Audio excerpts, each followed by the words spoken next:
자비로우신 하나님 뱅글림역 103페이지 중간 부분부터 살펴보겠습니다. 지난 시간에 우리는 신뢰를 하나 들었죠. 태아연구에서 도덕적인 오용이 있다. 이거는 이제 뭔가를 좋게 한다는 명분하에서 엉뚱한 짓을 하는 거예요. 그래서 여기는 결국은 인간의 고통의 감수를 시키겠다라는 인간의 오만함이 여기 완전히 들어가 있습니다. 그러면서도 동시에 결국 이렇게 가는 이유는 뭐냐면 인간의 고통을 악용하려고 하는 시도들을 하고 있다는 거죠. 근데 주변에서 이제 살펴볼 때는 실제로는 만성적인 질환이나 혹은 태어나면서부터 이런 그 장애를 가지고 계신 분들은 참 복잡합니다. 뭔가 이렇게 치료라든지 아니면 이런 것이 조그마한 희망이라도 보이면 정말 너무도 기쁘고 기대를 하게 되어 있는 건 사실이죠. 그런데 문제는 이제 이런 것을 확실하게 어떤 치료할 수 있는 방법으로 가는 게 아니라 인간의 욕심은 말씀 앞에서 우리가 이제 지난 시간 나눴죠. 거기서 보면 다운 증후군이 있는 아이들 고통에는 관심이 없어요. 오로지 그 돈의 문제고, 그리고 이런 그때 근본적으로 태어나지 않게 만들어야 된다. 이렇게 해서 도덕적으로 완전히 비도덕적인 부분으로 계속 끌고 갑니다. 교회가 가르치고 있는 것, 하나님의 뜻에 완전히 위배되는 그런 쪽으로 끌고 가면서 교묘하게 사람들을 속이고 있죠. 그래서 우리는 이런 것들을 굉장히 주의 깊게 잘 살펴봐야 됩니다. 그렇다고 하더라도 이들이 겪고 있는 아픔들이 결코 소홀히 다뤄져서는 안 됩니다. 저는 그 본당신부 할 때에 지금 참 한 번은 보고 싶다라는 생각이 들었는데 아직 살아있는지 어떤지는 저는 잘 모르겠습니다. 뭐 굳이 그것을 찾아서까지 이렇게 하는 것도 아닌 것 같고요. 제가 처음 보좌로 수분받고 있을 때에 그때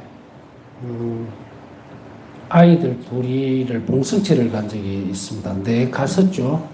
제가 지금 기억에 정확한지는 모르겠지만 미카엘 라파일이었던 것 같아요. 둘이가 태어나면서부터 바깥에 나갈 수 없는 그런 입장이었고 평생을 그 시간 동안은 계속 누워서만 지내는 아이가 그런 상태였는데 마음은 굉장히 안타깝지만 갈 때마다 참 천사 같다는 생각을 자꾸 가지게 돼요. 어떻게 이런 귀한 선물이 왔을까라고 하면서도 동시에 부모님들의 고통이 참 크지만 신앙적으로 잘 이겨내는 것.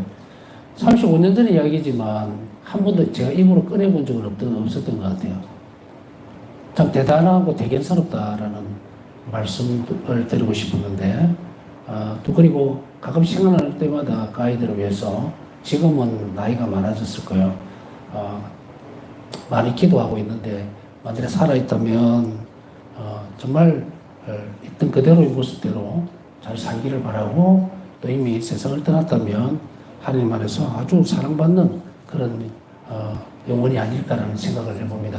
그래서 가끔씩 기억날 때마다 기도를 해주고는 있습니다. 사람 기억이라는 게 참 묘하죠. 그런 좋은 경험들이 어떤 때는 때로는 사회생활 하면서도 굉장히 큰 힘이 되고 위로가 되는 경우가 참 많이 있었어요. 저렇게도 살 수 있을까 하고 들여다보면서 함부로 만지지도 못해요. 건드리면 뼈가 부러지고 이러기 때문에. 그래서 가면은 늘 이렇게 있는데 재밌는 에피소드는 둘이가 널그리 붙어 있으니까 이 녀석들이 성사를 보는데도 낯을 가리는 거예요. 그렇죠, 그죠? 옆에 바로 붙어 있으니까. 그래서 종이 쪽지에다 적어서 이렇게 보여주고 하는 그런 경험들이 있는데 생명을 소중히 여긴다는 것은 근본적인 겁니다. 그렇기 때문에 하느님만이 사람의 생명에 대해서 그리고 곤궁함 그리고 건강상의 이유들 이런 것들이 있죠. 하느님만이 이해를 하신다. 인간은 약간만 비켜가면은 이런 식으로 아주 교묘하게 이런 그 병자를 불치병을 낫춘다는 명분하에 아예 그 처음부터 그 생명이 못 태어나게 만드는 이런 악질적인 것들이 있다는 거예요. 이거 과학이라는 명분이고 무엇을 갖다 붙인다 하더라도 도저히 하나님 앞에서 용납되지 않는 짓들을 하고 있다. 그래서 우리 또한 여기에 경각심을 가지고 있어야 합니다. 그러나 아까 말씀드렸듯이 피치 못할 사정으로 여하튼 여러 가지로 불치병을 앓고 있는 분들에 대한 배려와 또 기도도 소홀히 해서는 안 됩니다. 그 또한 이 세상의 죄 때문에 일어났던 일들이고 우리 또한 세상 속에서 죄 속에서 살아가기 때문에 이들을 도외시하거나 하시해서도 안 됩니다. 하나님께서 세다해 주셨던 생명은 어쨌든 어떤 능력이든지 가장 귀한 모습으로 자비로 태어났기 때문에 우리 또한 이것을 조심스럽게 함부로 말하지 않고 함부로 판단하지 않아야 한다. 그래서 이런 측면에서 십계명은 비도덕적인 측면들 이런 것들을 우리에게 경고하면서도 동시에 그것이 얼마나 큰 범죄인가 하나님 눈 밖에 나는 것인가 라는 것을 우리에게 딱 가이드라인을 지주기 때문에 우리는 그것을 넘어가서는 안 된다. 그래 우리는 얼마나 행복합니까? 이런 죄의 구덩이 속에서 늘 이렇게 방패처럼 혹은 뚝처럼 제방처럼 막아주시는 계명이 있고 하나님 말씀이 그리고 성체가 우리 안에 머무시도록 배려해 주시고 그리고 자비를 베푸시는 하나님 계시니 우리가 이 길을 떠나서 어디를 어떻게 가야 될 것인가 그 상상하기도 힘든 문제인데 과감하게 또 벽을 넘는 사람들도 있으니까 일단 그들에 대한 것도 불쌍한 마음으로 우리는 가져야 합니다. 그리고 그들이 돌아올 수 있도록 기도해야 되겠죠. 자, 다시 본문으로 돌아가면 하나님의 계명은 가장 보편적인 방법으로 인간의 도덕적 행위를 보호하며 인간이 참된 선을 인식할 수 있도록 도와준다. 참된 선을 인식할 수 있도록. 사람들은 모여서 이것이 좋다고 그래요. 우리가 살아있는 역사 속에서 살펴보더라도 무슨 그런 거 많이 봤잖아요. 뭐 줄기세포다 뭐 돼서 무슨 만능 치료제를 개발한 듯이 이렇게 해가 막 부풀려서 또 안 좋은 일들도 벌어지고 왜 이럴까? 인간의 욕심이 넘어간 거죠. 그래서 인간 자체의 존엄성보다는 그런 잘못된 것을 우리는 경계를 해야 됩니다. 그래서 인간에게 있어서는 하나님께서 주시는 것 외에는 선이라고 하는 것을 할 수가 없어요. 인식을 할 수가 없다. 우리가 그리스도인으로 살아가기 때문에 이제 보편적인 것으로 하나님은 선하신 분이고 선은 무엇이라는 것을 가르쳐 주기 때문에 그 틀 안에서 살아가면서 가장 아름다운 모습을 유지를 할 수 있어요. 근데 우리가 바깥에서 내다볼 때 참 재밌는 현상들이 많이 있기는 합니다. 예컨대 뭐 미스 코리아 또 뭐 진선미 선발대회하고 이런 게 할 때 사실은 저는 진선미 기준을 모릅니다. 미는 그냥 아름다운 미건이 하지만 선은 기준이 뭐며 진은 기준이 뭔지 저는 몰라요. 이렇게 봤지만 모르겠더라고요. 뭔 기준으로 선을 뽑는지는 모르겠는데 여하튼 인간의 기준은 이렇게 참 쓰잘데기 없는 쪽으로 많이 흘러갑니다. 그렇지만 그것 또한 인간 세상 속에서 이루어지는 일들이니까 막 마구잡이로 없애버리는 건 아니죠. 비추어줘야 되죠. 하나님 빛으로 선이 무엇이다라고 하는 것을 그래서 보편적으로 이렇게 끌어올려주는 작업을 우리가 해야 됩니다. 세상적인 논리는 무조건 잘못됐으니까 다 없애버려야 되는데 이게 아니죠. 세상적인 논리 안에도 하나님의 뜻이 들어있습니다. 그게 창조계죠. 창조계. 창조되어 있는 모든 것 안에 한 뜻이 이미 다 스며들어 있어요. 제가 말씀드린 것은 이게 보편적이지 못하고 한쪽으로 이득을 추구하거나 한쪽으로 기울어지면 그것이 이미 훼손됐다. 이런 의미입니다. 그래서 그것을 우리가 정화시키고 빛과 소금 역할로 해야 되겠죠. 그래서 그게 참으로 아름답게 드러나도록 해야 되는데 그래서 하나님의 계명이라는 것은 보편적인 방법입니다. 우리가 이 종교적인 영역들, 특히 오늘날 같이 정말 어처구니 없는 너무도 말도 안 되는 그런 종교들이 너무도 많고 이것이 참된 신앙인이 떠들어대는 인간들은 왜 그렇게 많은지 그러면서 보면 기준이 되는 것은 이 대목일 수 있어요. 진리는 혹은 하나님의 계명은 가장 보편적인 겁니다. 이것이 특별합니다. 이것도 이상한 방법으로 쓰고 뭘 하고 어쩌고저쩌고 하는 것은 벗어나 있는 거예요. 보편적인 것이라고 하는 것은 누구든 철이든 상태라면 다 따라갈 수 있어야 돼요. 수용할 수 있어야 돼요. 이해할 수 있어야 됩니다. 그것이 하나님이 우리에게 주신 계명이에요. 그래서 사람을 죽이지 마라. 간단하잖아요. 아주 명료합니다. 이걸 못 알아듣지는 않아요. 좀 뭐 정신적으로 질환이 있거나 이런 경우는 몰라도 보통 다 알아보죠. 보편적이라는 이야기입니다. 그 다음에 인간이 참된 선을 인식할 수 있도록 도와줍니다. 그래서 계명을 잘 지켜나가면서 선을 인식하는 거예요. 아, 요렇게 해야만 여기 선이구나. 기준치가 있어야 되는데 우리 인간 안에서는 없어요. 도덕적인 어떤 역할들은 할 수가 있습니다. 보편적인 것이 아니라더라도 적어도 법적으로 이런 것이 선이다 하고 끌어놓을 수는 있죠. 그렇지만 그것이 우리가 선을 실행할 수 있도록 도와주진 않습니다. 우리가 이제 요즘은 그런 과목이 없어졌죠. 도덕이라는 과목, 윤리, 도덕 있는지는 모르겠습니다. 확실히 잘 모르겠는데, 여하튼 우리가 자랄 때 보면 윤리나 도덕이라는 것에 대해서 참 많이 배우죠, 한국 사람들은. 그래서 어떤 것이 올바른 착한 일이다, 어떤 것이 이웃에게 해를 주지 않는 것이다 라는 그런 인간 사회 안에서 선이라고 하는 기준들, 남을 이롭게 하는 것, 이런 것들로서 교육을 받아왔기 때문에 이런 일부의 도움을 받을 수 있어요. 그러나 그게 선의 기준이 되지는 않습니다. 인간이 모여서 이것이 좋을 것이다 하고 도출해내는 것이지, 그것이 계속적으로 영원한 생명을 풀어넣어 주지는 않는다는 거예요. 그러나 그리스도교에 있어서의 선은, 주체는 하느님이에요. 아버지가 선하시기 때문에 그 선함은 무엇과 연결되어 있는가 하면 생명과 연결되어 있는 거예요. 그래서 우리가 하느님을 사랑하기 때문에 선을 실행하는 것은 바로 뭡니까? 생명 작업을 하는 거예요. 생명을 나누어줍니다. 그렇기 때문에 우리가 착한 일하고 선을 제가 자꾸 구별을 지어주는 이유가 바로 이 부분이에요. 세상 속에서 선을 이야기하는 것이 아니라 하느님께서 가지고 계신 속성, 아버지께서 선하신 것. 그 선하심은 악인이나 의인이나 다 뿌리를 내려주시고 다 돌봐주시는 그 하느님, 그 선하심이에요.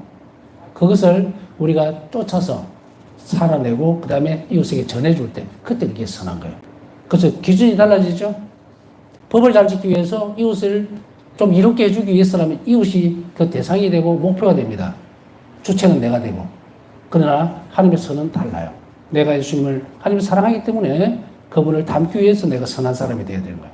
그렇게 할 때 우리는 어디에서 협력을 가져옵니까? 성체에서. 핵심이 다릅니다.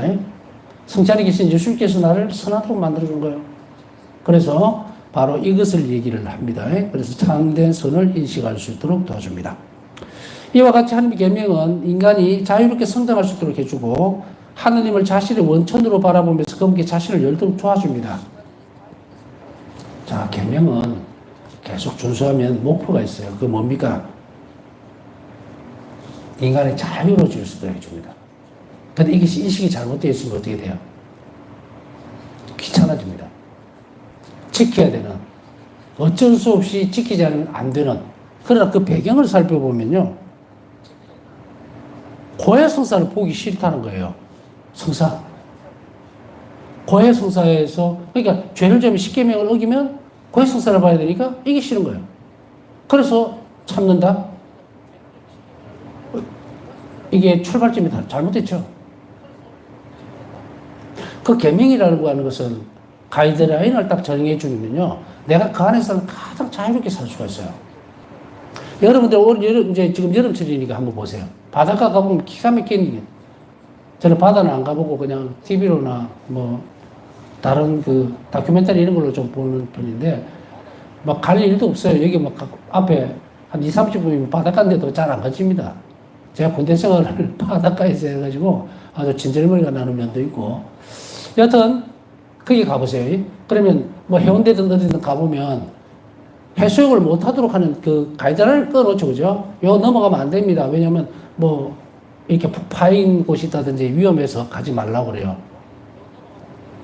그리고 또 다른 무슨 뭐 또 물속에 있는 해파리 뭐 이런 거 있죠. 독충들. 그것도 많이 떠내려오면 이게 줄을 치고 해서 안전하게 보호를 해주죠. 그 안에서는 자유롭다는 이야기예요. 굳이 거기에서도 충분히 헤엄치고 놀 수 있는데 불구하고 또 튜브를 타고 그 선을 넘어가려고 애쓰는 목숨을 담보로 해서 100번 생각해도 이해가 안 가요. 풀장이라면 좀 좁아서 그래도 치자. 그죠? 수영장이라면. 그러니까 바다예요. 바다인데 그 선만 넘지 말라고 그 넓은 바다를 주는데도 그런 사람들이 꼭 있다는 것은 놀라운 일도 아니에요, 사실은. 인간은 그런 것을 통제로 받아들이지만 그것이 하나님 은총과 협력하게 되면 성령께서 오시면 그 계명이 정말 우리를 자유롭게 한다는 것을 알게 돼요. 전에도 한번 말씀을 드렸지만 사람이 살아가면서 뭔가 판단하는 것만큼 힘든 일이 없어요. 굉장히 어려운 일입니다. 그래서 세상에서 제일 고달픈 직업이 있다면 그건 운전기사라 그러죠. 운전을 하는 분. 뭐 정확하게 지금 기억은 안 나는데 1분에 27번인가 뭐 50번인가 판단을 해야 된대요. 뇌가. 그러니까 얼마나 피곤하겠어요 이게. 몸이 그거 한 것보다. 그런데 우리는 한 선에서만 가면 되거든요. 판단이라는 것은 이걸 할까 저걸 할까를 선택하는 거거든요. 선택이 굉장히 힘든 에너지를 소모시키고 뇌를 힘들게 만드는데 보험에서 보면은 간단한 답이 하나 나와요. 너희는 예 할 것은 예 하고 아니요 할 것은 아니요 해라고 딱 나와 있단 말이에요. 얼마나 심플한 답입니까? 그래서 저는 이게 보태서 뭐 판단을 할 때 어떤 부분을 이제 가르칩니까? 자비로운 일만 해라. 자비로울까 자비롭지 않을까를 고민하지 말고 그냥 자비로워라.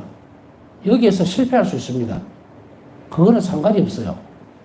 이걸 할까 저걸 할까 엉망진창을 만들어버리지 말고 어떻게 하면 더 자비로울 수 있을까만 신경 쓰고 그것에 최선을 다하면 그 안에 내가 자유로움이 있는 거야. 왜? 예수님께서 주시는 자유를 내가 누릴 수 있기 때문에. 우리는 선악을 구별해서 실행할 이유는 하나도 없어요.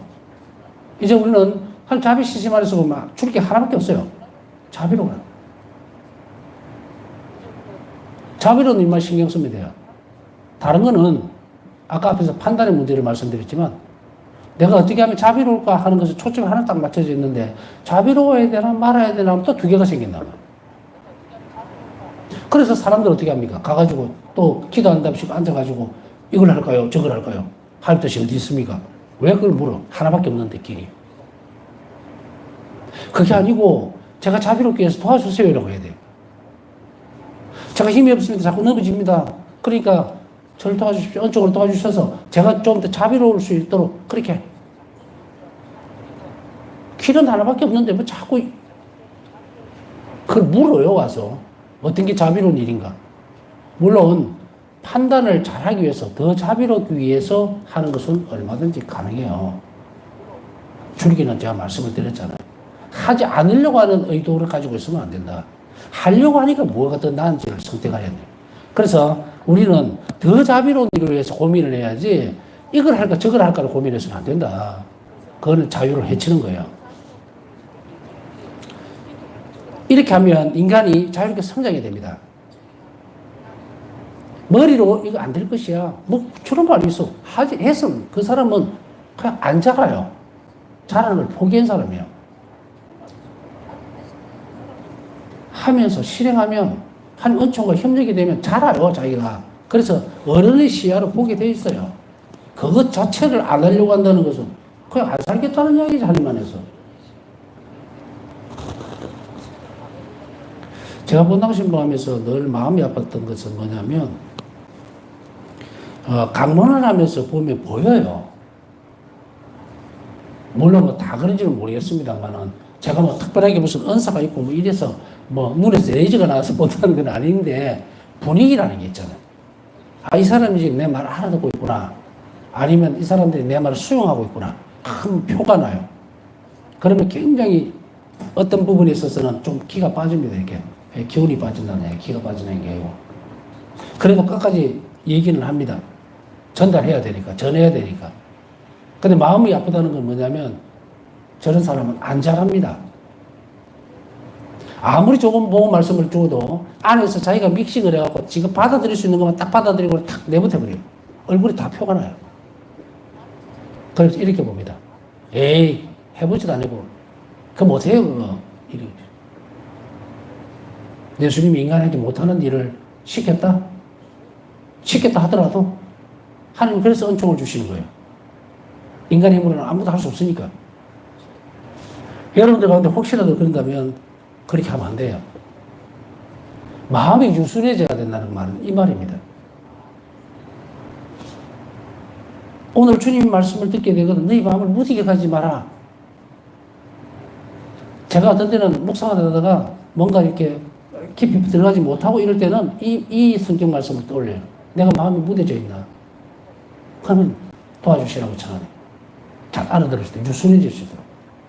말씀은 칼날 같아서 확 꼽히는데 앞에 돌을 막아놓고 이러면 어떻게 됩니까? 뚫고 들어갈 수가 없어요. 열려지라는 것은 항상 이건데, 일단 이렇게 연습을 하셔야 돼요. 하면은, 이제 성장하면 아무것도 아닌 것 같이 보여요. 어떤 아이가, 이제 어린아이가, 딸아이가 어릴 때는 이제 장난감을 많이 사주잖아요. 소꿉장난도 하고 뭐. 근데 얘가 이제 국민학교도 가고 하면, 그 다음에는 어느 정도 좀 자라고 나면 인형을 줘도 안 받아요. 물론 뭐 다른 예쁜 인형 같으면 몰라도 소꿉장난하는 그런 인형들, 이제, 딱 뭐라 그러죠, 그죠? 내가 나이가 몇 살인데 이제 이거 갖고 안 놀아요. 이래 되잖아요. 밀어낸다고. 마찬가지로 성장하면 그게 그렇게 보여요. 그게 연습을 하셔야 돼요. 그리고 여기에서 중요한 것은 한 계명은 자신을 열도록 도와줍니다. 일단 지키세요. 일단 이 계명은 우리가 하나님께로 열려져 있는 부분들, 그래서 계약이라고 그랬죠. 계약. 이걸 잘 지켜야 하나님이 나를 신뢰를 할 수 있다고. 100번 가르치고 100번 이야기를 해도 안 들으면 지키지를 않는데 누가 그 사람의 기도를 들어주고 누가 그 사람을 신뢰하겠어요? 아무도 안 합니다. 본인만 계명도 안 지키고 성서도 안 보고 영설제도 안 하면서 뭘 바랄 거라고. 그래, 아무것도 줄 것이 없어요. 자, 이제 여러분들이 책에 있는 그 부분 빗줄을 쭉 꺼서 딱 적어 놓으세요. 계명 준수는 하나님께 마음을 여는 거예요. 하나님께 가는 길을 여는 겁니다. 이거 안 하니까 이제 아까 계속 몇 번 아마 말씀드렸을 거예요. 지금 성당에 가도요, 모르겠고요. 모를 수밖에 없어요. 계명 준수를 잘 해야 됩니다. 이게 계약이기 때문에. 그래서 지금 쭉 가면서 지금까지 설명을 해드렸잖아요. 1계명부터 시작해서 표면적으로 한 줄짜리 그거 아니고 하는 내용이 어떤 것인지를 하나하나 짚어줬잖아요. 나쁜 마음을 갖고 있었으면 버려야 될 것이고, 그 다른 것을 채울러야 될 것이고, 이런 것들을 실천적으로. 그래서 가장 복이 있는 사람은요, 그리고 영성생활을 참으로 하려고 하는 사람은 말씀이 딱 떨어졌을 때 즉시 움직이는 사람은, 내가 그거 잘못했어. 이제는 안 해야지. 어떤 사람들은 아무리 좋은 강의를 들어도 그냥 고기만 끄덕끄덕하고, 이 사람 절대 안 변합니다. 그나마 나은 사람은 뭔가가 있으면은 뭐를 적어서 좀 들으려고 하거나 아니면 또 되새겨 보려고 하는 사람은 조금 발전 가능성들을 가지고 있겠지만, 그렇지 못한 사람들은 그냥 그러려니 안 하겠다는 또 다른 행동이에요, 그게. 수긍을 하는 것은 결심을 하라는 이야기예요. 저는 이제 이거 강의를 쭉 하면서 어떤 때는 이런저런 말씀을 드리면서 사이드로 무슨 얘기를 하잖아요. 그러면서 툭 던져 놓습니다. 그거는 빨리 잡아야 돼요. 내 걸로 만들어야 돼요. 결심을 하든지 고치든지. 이 시간이 중요하다는 것은 저도 전에 뭐 그런 어려움 아닌 고민 아닌 고민을 잠깐 말씀드린 적이 있는데, 이 강의를 성시간 때 할 것인가, 아니면 처음에는 어떻게 하려고 했냐면 8시부터 9시 정도를 그냥 강의만 1시간 하고 좀 쉬었다가 밤에 11시 반부터 12시 반까지 성시간을 할까, 그런 생각을 했었어요. 그런데 이것이 저는 뭘 이렇게 하게 되면 그냥 쭉 밀고 가기 때문에 사람이 한 명도 안 들어도 상관없어요. 그냥 기회를 주고 싶으니까. 기도하는 기회, 강의를 들을 수 있는 기회. 그게 제가 할 수 있는 일이에요. 줄 수 있는 것을 주는 것이지, 대상이 있어야만 주고 한 것도 없고. 그래서 저는 이제 첫 본당으로 갔을 때, 그 첫 본당에서는 성서 공부를 할머니 한 명 데려다 놓고 했어요. 한 명. 할머니하고 내가 눈 맞추치면서 성서 공부하고 이랬는데, 수사는 별로 의미가 없어요. 40명 되는 본당에 할머니 한 분 왔으면 많이 온 거예요. 얼마나 많이 온 거야, 40명은. 그것도 어린아이까지 다 쳐서 40명이었는데, 신자들이. 여하튼, 제가 줄 수 있는 만큼은 줘야 되겠다라는 것이었는데, 그러나 지금 이제 제가 이 말씀을 드리는 이유는, 제가 오늘 고민들을 하다가 성시간에 이 말씀을 해야겠다, 드려야겠다, 공부를 좀 하자 하는 것은 하느님의 은총이 함께 가기를 바라는 것도 있었고, 두 번째는 여러분들이 제가 드리는 말씀을 비록 이 자리는 없지만 유튜브를 통해서라도 성체 모셔놓은 것은 인지를 하잖아요. 그러니까 그때 결심을 하는 이야기예요. 지금 여러분들이 좀 당장 이 야밤에 성찬에 뛰어갈 수는 없잖아요. 그렇다고 하더라도 내일 할까? 늦어요. 그냥 올 때에 빨리 그 은총에 힘적하는 것. 그 연습이에요. 그래서 저는 이론적인 것도 있지만 실천적인 것도 같이 이렇게 겸해서 하기 때문에 또 그렇게 하고 싶고, 그렇게 하면 여러분들이 빠르게 이제 성장을 할 수가 있어요. 그러니까 여러분들이 제가 이렇게 툭 던지면, 아, 그래, 나 계명 주스를 지금부터 해야 되겠다. 그게 하나님께 마음을 여는 거였네? 라고 한다면 내일부터 여러분이 변화가 생길 거예요. 그러니까 그런 것들을 하나하나 잘 체크를 하시라고 말씀을 드립니다. 자, 그 다음 장으로 넘어갑니다. 복음의 법.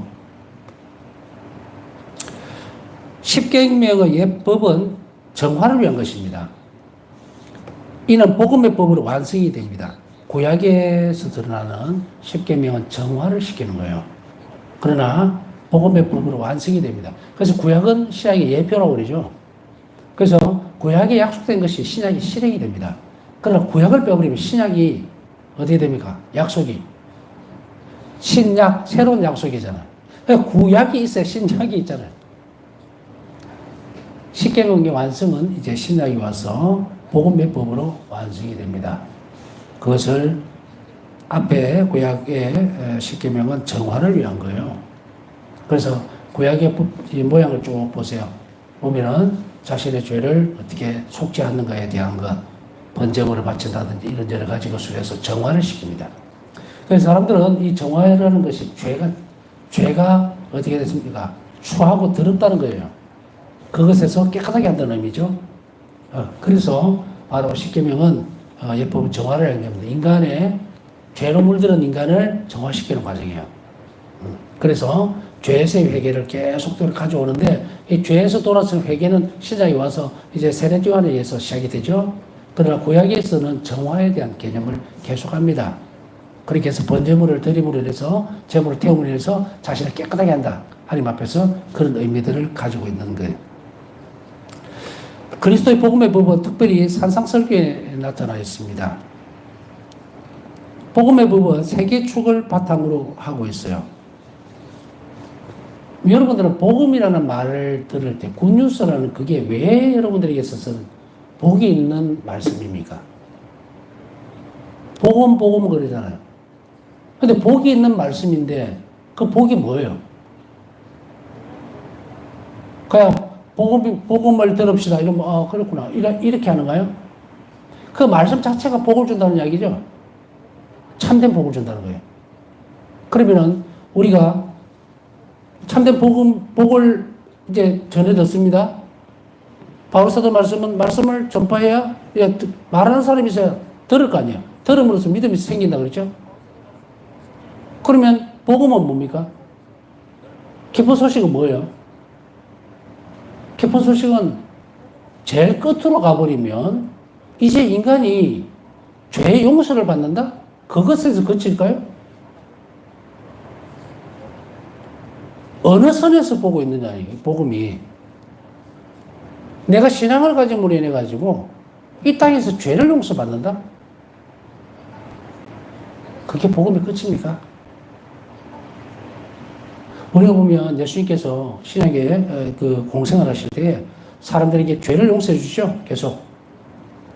그래서 하늘나라를 선포하는 거예요. 하늘나라가 이미 와 있다 하는 것을 표적으로 드러내기 위해서 죄를 용서해 줘 버리는 거예요. 하느님 나라는 죄를 용서받아야, 다시 얘기하면 깨끗하게 된 사람, 죄를 용서받은 사람만이 들어갈 수 있는 곳이니까 이제 죄를 없애줘야 되겠죠. 그러니까 이 복음을 이게 하느님 나라 선포하시면서 예수님은 죄를 먼저 없애주시기 시작하죠. 병고를 낫어줄 때도 거느린 일은 죄를 없애주고 계속 이렇게 하시죠. 그러면은 복음이, 하느님 나라의 복음이라고 하는 것이 죄만 없어지는 그것이 복음이냐, 그렇게 이해하면은 복음이 아니에요. 복음은 죄 용서뿐 아니라, 바울서 말씀도 분명히 드러나죠. 죄 용서뿐 아니라 우리가 삼위일체신 하나님 사랑 안에 들어갈 수 있다는 거예요. 그래서 영원히 살 수 있다는 거예요. 이게 복음이라. 근데 우리가 복음을 들읍시다 그러니까 이게 뭐 내 죄에 대한 용서? 자칫하면 복음 자체가 고해성사에만 딱 묶여버려요. 죄를 훨씬 뛰어넘는 하나님의 자비의 초대예요. 신약에서 복음은 자비를 입을 수 있다는 거예요. 하나님께서 나에게 자비를 베풀어 주셨다. 이게 복음이에요. 그래서 우리는 무엇을 볼 수가 있습니까? 성모님 모습에서 볼 수 있죠. 비천한 종의 신세를 돌보셨습니다. 자비를 베풀었다. 자비 입었다 이 말이에요. 이게 복음이에요. 자비를 입었다는 이 말은 바로 하나님 자리에도 살 수 있고 나중에는 그 자비로 우리의 삶의 질서 하나님의 영원한 생명 안으로 들어갈 수 있게 되었다라는 거예요. 죄의 종살이에서 벗어났을 뿐 아니라 이제는 온전히 하나님의 자녀로 살 수 있도록 해주셨다. 이게 복음이란 말이에요. 그럼 복음의 내용이 있을 거 아니에요. 복음의 내용이. 복음의 내용이 어디에 모여져 있느냐? 바로 진복 8단에 모여져 있어요. 하나님의 약속이 실현되는 것은 팔복입니다. 팔복. 진복 8단. 우리가 이 복을 계속 추구해 나가야 돼요. 진복 8단 내용 계속 추구해 나가야 된다. 자비를 베푸는 사람 행복하다? 그래서 자비를 입을 것이다. 자비를 계속 베풀어서 자비 입어야 해요. 이게 복이에요. 하나님 약속해 주시는 복. 자, 그것을 우리는 어떻게 신약에서 다시 봐야 될까? 세 개의 축으로 이루어져 있다. 복음의 법은. 첫째는 하나님과 이웃을 사랑하는 계명으로 여기에는 구약의 계명들이 포함이 됩니다. 하나님을 사랑하고 이웃을 사랑하라. 다 들어가 있죠. 십계명에. 그것이 바로 구약의 계명이 포함되어 있지만 사랑하라는 부분은 없어요. 이게 십계명에. 계명을 지키고 해서 하나님과 백성과의 계약 관계입니다. 이웃에게 해를 끼치지 마라. 이웃을 사랑하라가 아니에요. 해를 끼치지 마세요. 서로가 서로 지켜주는 것, 그들을 보호해주고 선익을, 그러니까 이익적인 부분들이죠. 그걸 해치지 않는 것, 이거예요. 그까지 딱 스톱. 그러나 신약의 계명, 이 계명을 바탕으로 하고 이것을 더 업그레이드 시킨 게 뭐예요? 이웃에 대한 사랑입니다. 사랑은 끝이 없어요. 그래서 바로 이것이 이웃을 사랑하는 방법이 되어버린 거예요. 그래서 십계명은 하나님과 이웃을 사랑하는 계명으로 포함이 되어버립니다. 구약의 계명들이 신약의 계명 안으로 포함이 된다는 이야기죠. 둘째는 하나님 약속 실현되는 팔복입니다. 우리가 여덟째 진복 8단에 나오는 이 8가지 복을 내가 다 누릴 수 있어요. 다 누릴 수 있어. 그런데 진복 8단 안에서 나오는 내용들을 보면 뭐야? 그것은 우리가 실행해 나가야 되는 특성들이에요. 그렇기 때문에 이것을 우리는 훌륭하게 실행해 나가야 됩니다. 그럼 거기 약속되어 있는 복을 내가 다 누릴 수 있다 이 말입니다. 그리고 셋째는 복음적 권고입니다. 복음적 권고. 우리가 이 복음적 권고를 여러 가지로 볼 수 있겠죠. 뭐 우리가 이 안에 복음 안에서 보면은 순명하라, 정결하라, 뭐 이런 것들. 정빈, 정결, 순명 이 부분들은 우리가 복음적 권고 안에도 들어가 있죠. 복음적 권고예요. 그러나 이것이 수도 생활 안에도 접목이 되어 있고 수도 생활 안에만 접목이 되는 게 아니라 우리도 따라가야 됩니다. 복음적 권고이기 때문에. 그것을 어떻게 따라가느냐, 어떤 형태로. 수도자들은 수도 생활 하면서 그 권고를 따라가는 거예요. 따로 뭔가가 이렇게 만들어져 있는 것이 아니에요. 복음적인 권고가 수도 생활 안으로 들어오면서 이제 그것만 위해서 살겠다. 가장 큰 기둥을 세워서 가는 건데 이것은 우리에게도 분명히 인지되어져야 되는 겁니다. 복음적 권고는 실행을 해야 돼요. 실천해야 될 덕목이다. 그래서 이 세 가지, 그러나 이 세 가지는 별개 것이 아닙니다. 예수 그리스도께서 모퉁이 돌이 되시는 천상왕국을 목표로 하여 상호 보완적인 관계를 갖는다. 예수님을 중심으로 해서 있기 때문에 예수 그리스도가 모퉁이 돌이 되죠. 그렇기 때문에 이 세 가지 계명이 따로따로 노는 게 아니라 예수님 안에서 이루어지기 때문에 예수 그리스도 안에서 이루어지기 때문에 서로가 상호 보완적인 겁니다. 그래서 계명을 지키는 것은 뭐다? 사랑의 계명과 연결되어야 되고 계명을 지키면서 사랑이 없으면은 아무 소용이 없죠. 그러니 어떻게 됩니까? 구약의 계명들이 십계명이 신약에 와서는 사랑의 법과 합치가 됩니다. 그래서 계명이 이제 어떻게 돼요? 사랑으로 계명을 지킬 것 이렇게 되죠. 그다음 복음적 권고와 그 다음에 진보 발전의 내용이 참된 하나님의 복을 우리에게 제시해주고 있다. 그래서 복음의 법을 우리가 따라가야 되는데 그리스도 머리신 그리스도를 중심으로 해서 이 세 가지가 다 움직이기 때문에 상호 보완적이다. 따로 놀지 않는다. 이 말입니다. 남은 시간 묵상하면서 오늘도 자비를 청하는 분들이 많습니다. 자비를 입을 수 있도록 이 남은 시간 묵상하면서 함께 기도해 주시기 바랍니다.